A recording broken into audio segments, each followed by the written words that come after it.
From what I have read, an emotional influence on learning is fear.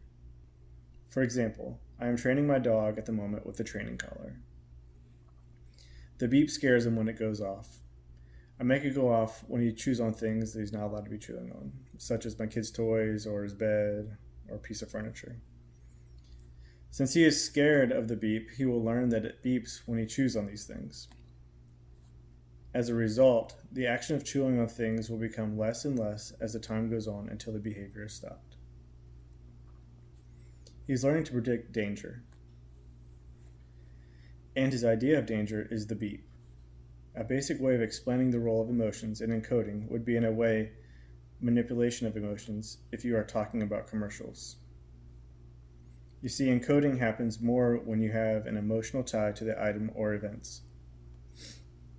For example, the commercial about the HPV shot.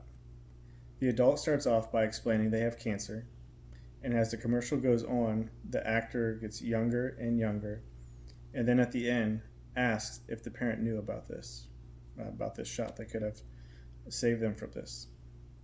Well, that was an emotionally triggered commercial, I think, for any parent.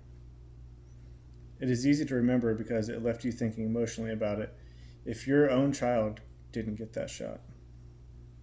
Encoding or remembering slideshows or pictures is best done when you add an emotionally triggered story or event, much like movies do.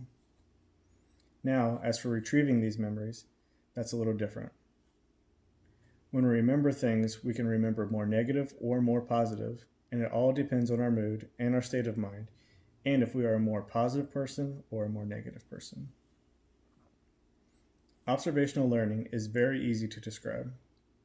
It is the act of learning through watching other people's behaviors.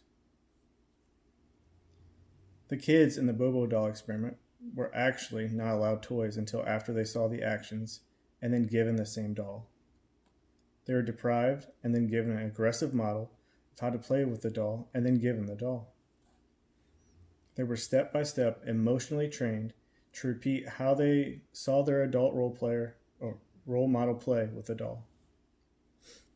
Overall, it is clear that emotions really do drive us, and how we integrate them into our lives is up to us, as well as how much we let them control us.